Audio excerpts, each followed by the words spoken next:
Hello students, in the previous class we have discussed about the structure of flower or the flower classification of flower based on the presence and absence of different floral bulbs, the complete and incomplete flower, imperfect and perfect flower. So today we will discuss about the male gametophyte, which is the anther. Structure of this is the TS of anther or mature anther, and the structures released from the mature anther is pollen grains. So about the structure of pollen grain also, in this in the anther the structure is a bilobed structure with four chambers, and the division from each chamber, the cell starts dividing from the parietal area. Periclinal division is there, which is the division is at the right angle to the cells, other cells. So this periclinal division or the tangential division of the cells results in spreading of the outer wall, and the contraction of this outer wall would result in the dehiscence of the mature anther. So let's start with the structure first. Outer layer is termed as the epidermis, which is formed by the tangential division of the cells. Then the next layer is the endothecium, which is formed by the columnar cells. Columnar cells forms a complete. At the end, they are having two structures. The structures are termed as stromium, which plays an important role at the time of dehiscence of the anther. Then next to this, the third layer is the tapetum, which is just next to the pollen grains. Or the first layer after the pollen grain, these structures are the pollen grains or the pollen grains. Pollen grains. In this, I have not drawn all the three layers in all the four lobes. Only one lobe, all the structures I have shown in this. And these cells are called termed as connective cells. Or connective cells, the role of connective cells is to join all of the four chambers of the anther. So joining all the four chambers is by the connective tissue. When this connective tissue degenerate, forms a single layer, and all the four chambers contract, resulting in release of the pollen grain. So this role of the epidermis and endothecium. Role of epidermis and endothecium is just a protective. These two are a protective covering. Tapetum is a layer which is for the nutritive purpose.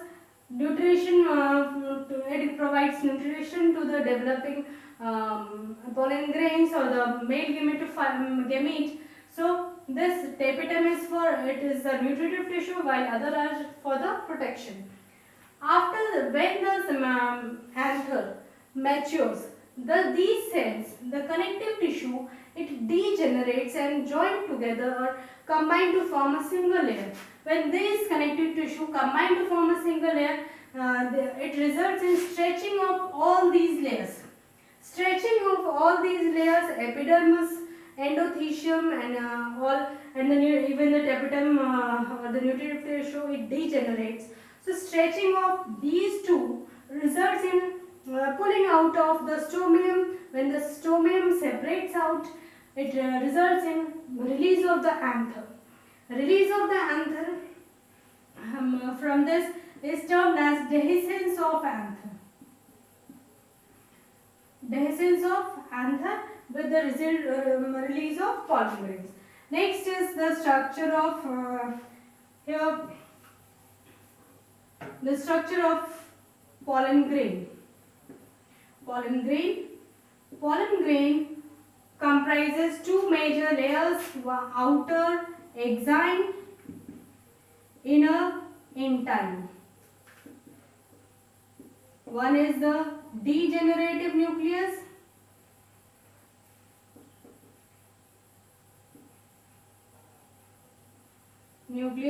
and one is the gametic nucleus, which will participate in the process of fertilization. Exine is having various patterns or design on it covering, and that these structures show the designs and patterns on the exine covering. Exine is very hard and tough for covering. It is made up of sporopollenin.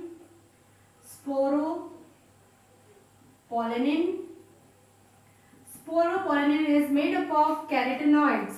Sporopollenin layer, it contains carotenoids and carotenoid products which can tolerate which is having resistance toward high temperature, towards temperature variability and the climatic changes. So sporopollenin is very tough layer which cannot be easily degenerated or destroyed by any of the by means like temperature or the chemical substances. It can resist chemicals also.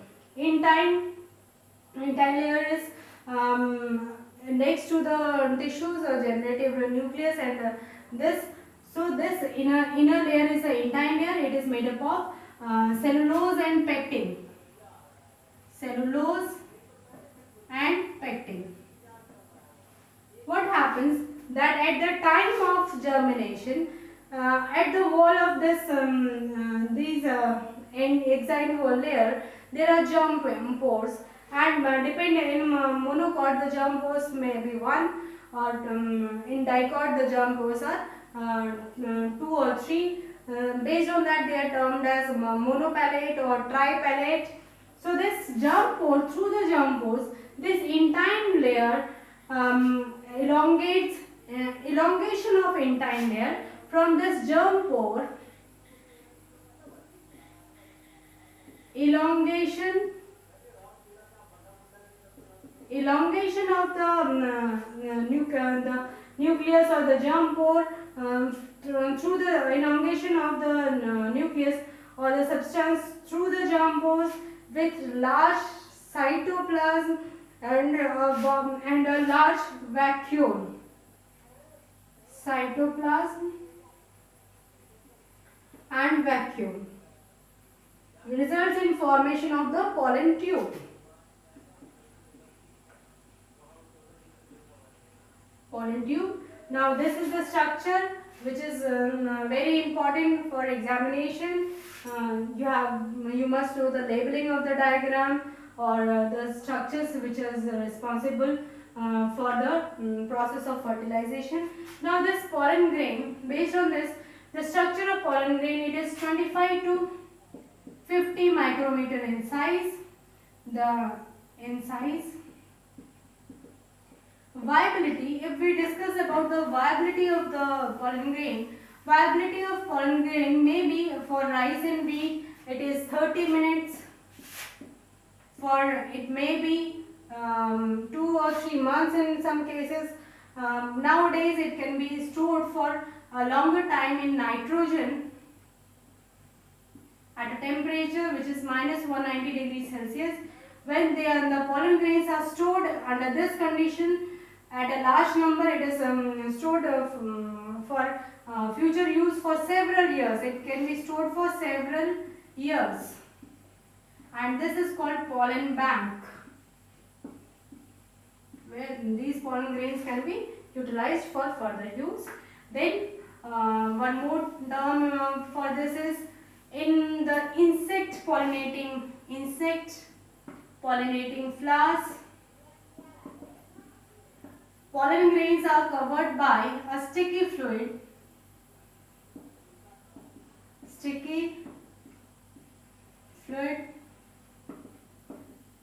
Which is called pollen kit.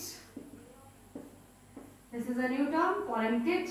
Then pollen allergies during the season, flowering season, spring season. Some of the people, they have allergy with the pollen grains.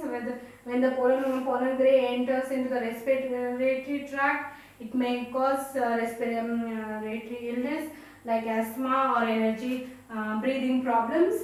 So pollen allergy is allergy of hypersensitivity of a person to pollen grains. Then next term is pollen products. Pollen products, pollen grains, or the pollen can be used as an ingredient for the cosmetic, for the manufacture of cosmetic and even the edible products.